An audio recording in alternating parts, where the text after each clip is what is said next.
This is really a question for Dr. Basu.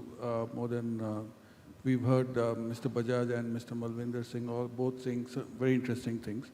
Dr. Basu, what bewildered a lot of people today was that with the kind of advisory team that the current government has, with people like you, Dr. Rangarajan, and Manmohan Singh himself at the head of this government, this was a make or break year. Next year, this could be the penultimate budget that Mr. Mukherjee ever presents in this country. What prevented him from taking the kind of bold steps? You, as the chief economic advisor, just said that you thought it was a good budget. What prevented him from taking those steps that need to be taken to move reform forward very decisively and to start to move we still talk about 6.9 as though it's a major achievement. There is a serious problem, which is that there have been policy flip-flops, reversals of policy decisions like the cotton export ban or the foreign FDI in retail. And it seems that there is no courage at all to carry forward major moves now. And if there's no will, there's going to be no change till 2014 if this government lasts.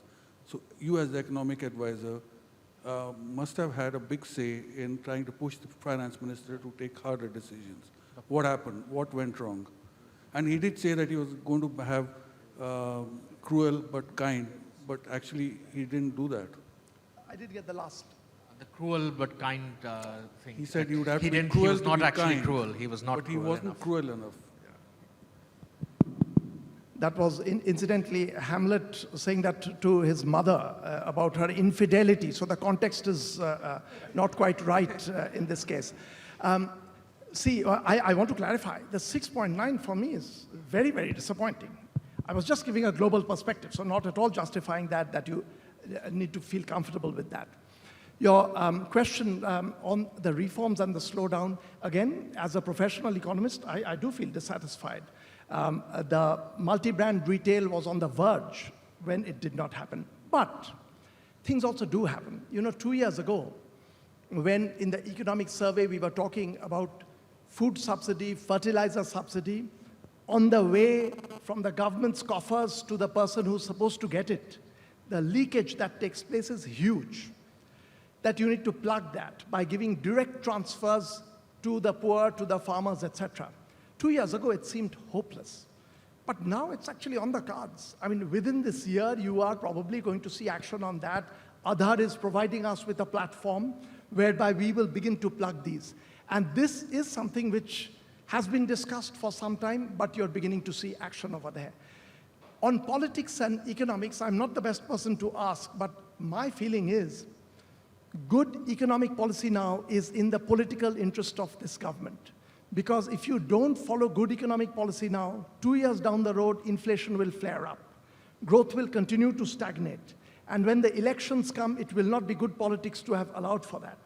So good politics and good economics now comes together.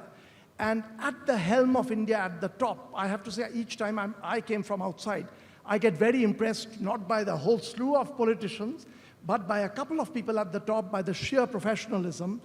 I feel they realize the importance of this. And that's the reason why, though this was a bad year, and next year we are projecting a slow pickup in the growth rate to 7.6%. 2-3 years down the road, I feel very optimistic that the people at the helm will realize that it's make it or break it. Another thing about real good politics is there are times when you have to take decisions where you're risking losing an election. The best decisions often take that form, and I feel people at the top realize that. So I'm keeping my fingers crossed that you will see important changes over the next 2 years, and 2 to 3 years into the 5-year plan period, you will see India's growth bouncing right back. Yes. Could you get the mic here in front, please?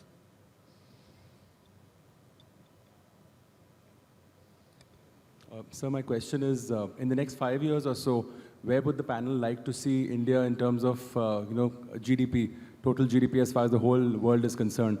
And especially in the light of the fact that maybe the US and China can kind of compete for 1 or 2, can India really go for number 3 slot, or is that too ambitious, given the fact that till as recently we had seen $1.75 trillion before we kind of went down again? Mr. Godrej, would you like to take that? There's in fact talk that India will be dropped out of the BRIC acronym, with Indonesia taking its place if the rate of growth continues to slow down. So perhaps you can answer. I'm reasonably confident that over the medium to long term, our growth rate will be quite high. If we can get the right kind of reforms, it can be even higher. Our demography will clearly give us a major edge over China around 10 years from now. And I expect, and there are many projections, that India could overtake, the size of the Indian economy could overtake the size of the US economy around somewhere between 2030 and 2040, and the Chinese economy between 2040 and 2050. And there's a Citigroup report, which is very interesting, that the demographic advantages will perhaps get India by 2050 to become the largest economy in the world. Now, clearly, we could accelerate this process if we do a few things: reform, economic reform, and very strong incentive on education, skill building, and training, because then the demographic dividend will play up even faster.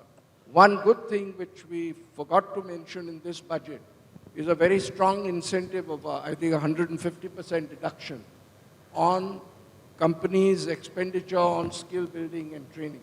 I think this is a very good move, and it will add considerable value as we go. Yes, sir. The last question over there.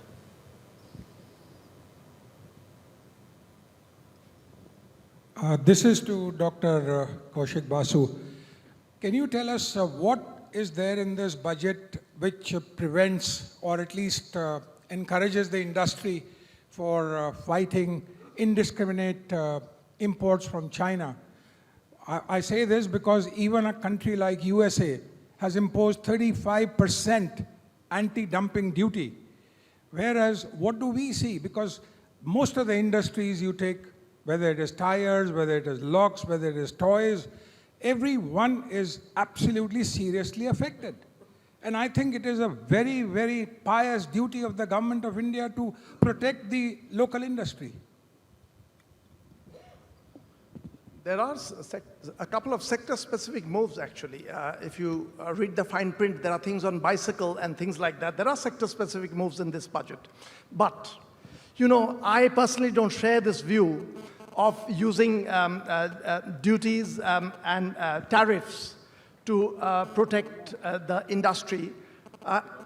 India had gone sky high on these kinds of moves historically. And we did not do well in terms of growth when we were protecting our industry by pushing our tariffs sky high. So on that, my belief is, no, you'll have to continue to lower it. You fight elsewhere. You need much greater productivity from Indian workers, which is entirely possible, which is in the interest of Indian labor.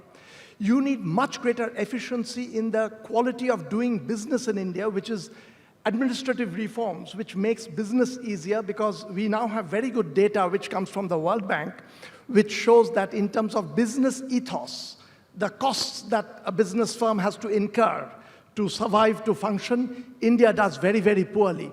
So those are the domains where we need to take action to fight competition from the rest of the world, not put in protectionist measures to compete against them. I know that there is some tendency, even in industrialized countries like the United States today, to do that, but I don't think it's good policy. I'll give you one example. When the US automobile industry, I used to live in the US, when the US automobile industry was coming under competition from Japan, there was a lot of talk that the US should put up all kinds of trade barriers and protect that industry. US did not do so. And I feel one of the reasons why the US economy continued to surge through the 80s and 90s, it simply meant that the automobile industry became smaller, but Silicon Valley took off, other sectors took off. So protectionism is not the route to go. It's increased efficiency. We should make a fetish of that. That is the mantra that we should keep in mind. Mr. Singh, you wanted to add something. Should we be afraid of China? I think just to your question about whether it's India or China, at the end of the day, if I look at my career over the last 20 years, I'm actually a product of liberalization of India. I started my career in 1993. I think, and having been in global business over the last 2 decades, I can tell you this world is not a fair place. There's no equality. You have to be able to do and survive and succeed based on your capability.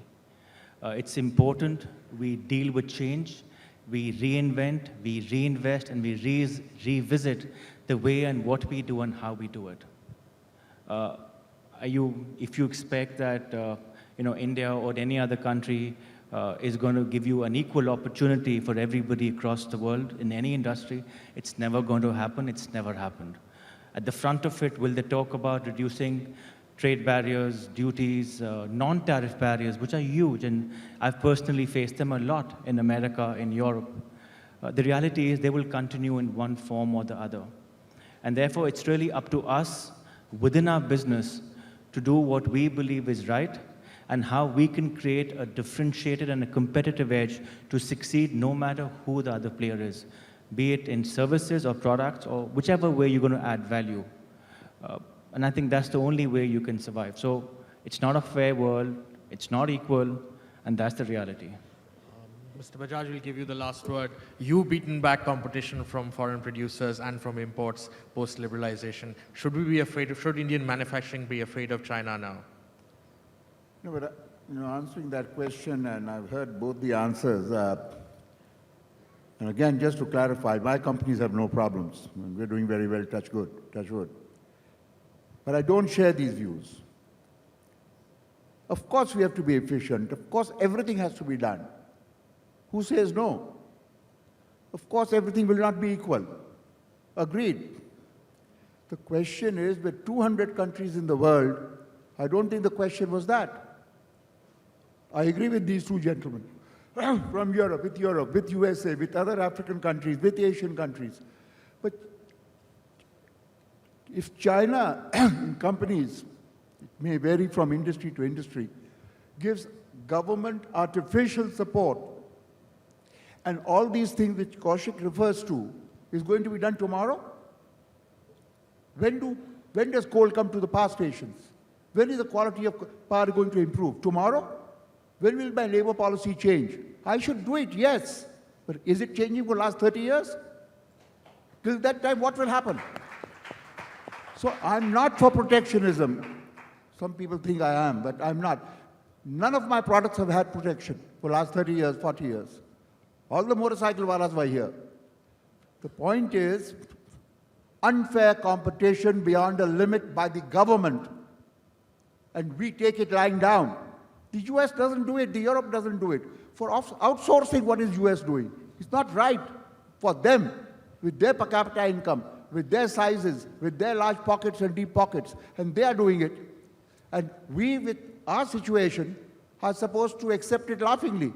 I'm prepared to laugh, but I'm not prepared to be stupid.